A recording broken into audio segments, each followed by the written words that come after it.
Monsoon का भी कुछ लाभ नजर आ रहा है और मानसून सत्र भी प्रारंभ हो रहा है। मानसून हो या मानसून सत्र, अगर दोनों प्रोएक्टिव हो तो बहुत ही प्रोडक्टिव होते हैं।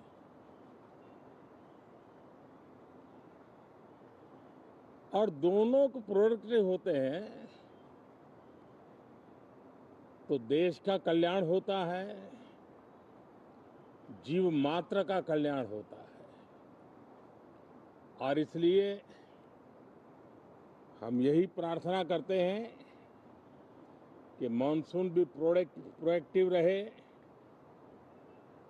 मानसून सत्र भी प्रोडक्टिव रहे।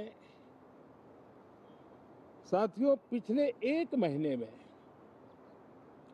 देश ने अनेक सिद्धियां प्राप्त की है और देशवासी गर्व से भर जाएं, इस प्रकार की सिद्धियों का सिलसिला चला है।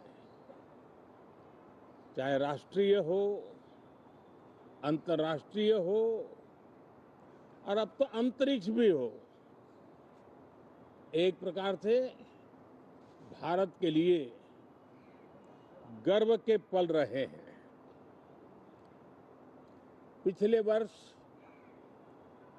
मानसून सत्र के ठीक पहले भारतीय नागरिक इंटरनेशनल स्पेस स्टेशन पर पहुंचा था और कल ही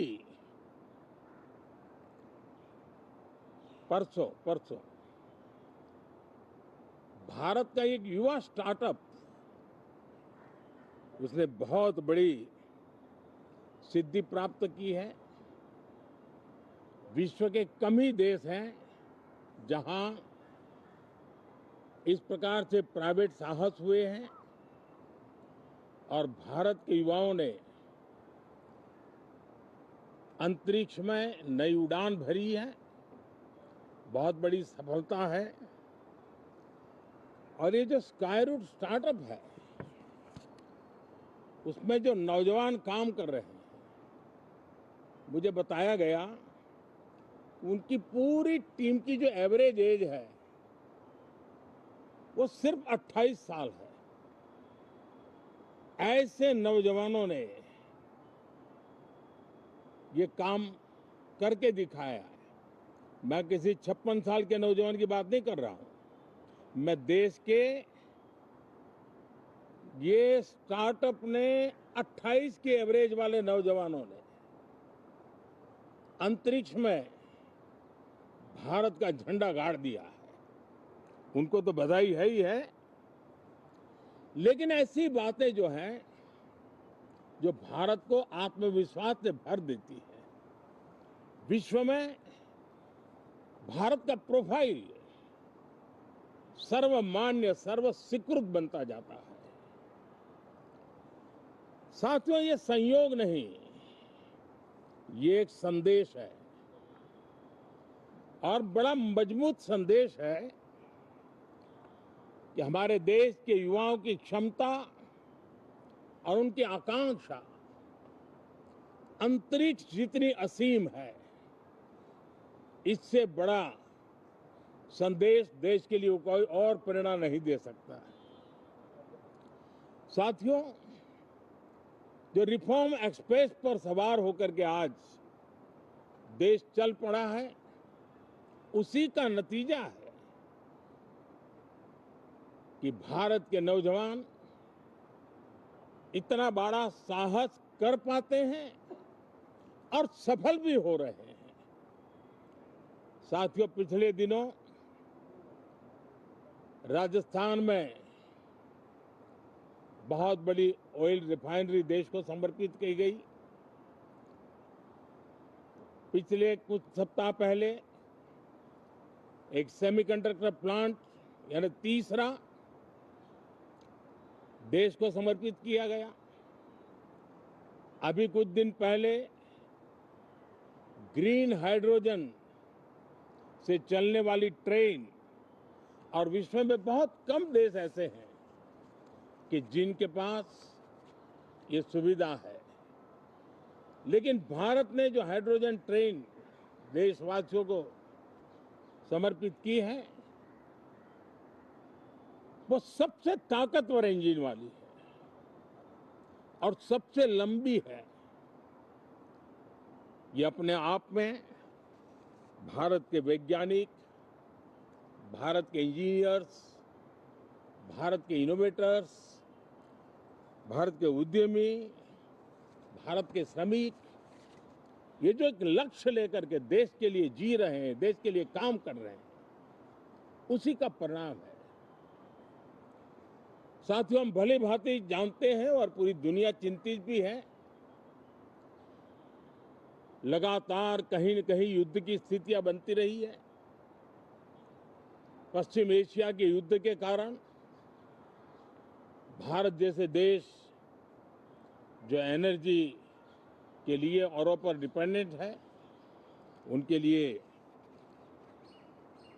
ये पश्चिम एशिया का युद्ध एक बहुत ही बड़ा संकट का कारण रहा। Petrol, diesel, LPG, fertiliser, chemicals, हर विषय में अनेक बाधाएं, अनेक संकट आए। उसके बावजूद भी भारत 7.7% के ग्रोथ से दुनिया की मेजर इकोनॉमी में सबसे तेज गति से आगे बढ़ने वाला देश बन के रहा। ये भारत के सामर्थ्य का परिचायक है। भारत किस प्रकार से उत्साह और उमंग के साथ नई ऊंचाइयों को पार करना चाहता है, उसकी इसमें एक झलक है। और ऐसे में जब ये मॉनसून सत्र आरंभ हो रहा है, देश ने स्पीड पकड़ ली है और संसद का स्पिरिट उस स्पीड में नई ऊर्जा भर सकता है। सकारात्मक स्पिरिट राष्ट्र के लक्ष्यों को प्राप्त करने के लिए बहुत आवश्यक होता है। हमारे सदन में बहुत अनुभवी सांसद भी है, दल उनका कोई भी हो, लेकिन उनके पास एक लंबा अनुभव है। ऐसे समय में उनके अनुभव की, उनके ज्ञान की संसद को भी जरूरत है, देश को भी जरूरत है। और इसके लिए संसद का चलना, सार्थक चर्चा होना, मिलजुल करके देश को आगे ले जाने के संकल्प लेना, ये मैं समझता हूं कि बहुत ही समय की मांग है। एस्पिरेशन से भरे हुए देश के युवाओं की मांग है कि हम आगे बढ़े। आज समय की मांग है कि राष्ट्र निष्ठा से भरे हुए, राष्ट्र भक्ति के लिए जी रहे आवाज को सदन में उचित मंच मिलता रहे, वे अपनी आवाज को बुलंद करे, देश को दिशा दे। और इसलिए मैं आशा करता हूं और मुझे पक्का विश्वास है, जहां तथ्य होते हैं, जहां तर्क होते हैं, वहां तूफान के लिए जगह नहीं होती है। अगर तर्क मजबूत है, तथ्य मजबूत है, तो शांत चित्त से भी अपनी आवाज को बुलंद बनाया जा सकता है। मैं आशा करता हूं तर्क और तथ्य के साथ सदन की चर्चा को समृद्ध किया जाए, हर आवाज को अवसर मिले, हर विचार को सम्मान मिले। ये संसद की हमारी भूमिका है। मैं सभी सांसदों से बढ़ चढ़ करके इस सदन में हिस्सा लेने के लिए निमंत्रित करता हूं। आज सुबह स्पीकर महोदय जी ने भी सोशल मीडिया के माध्यम से देश के सांसदों का स्वागत करने के अपने भाव को व्यक्त किया है। मैं भी उसमें अपना स्वर मिलाता हूं। आप सबका बहुत बहुत धन्यवाद। नमस्कार।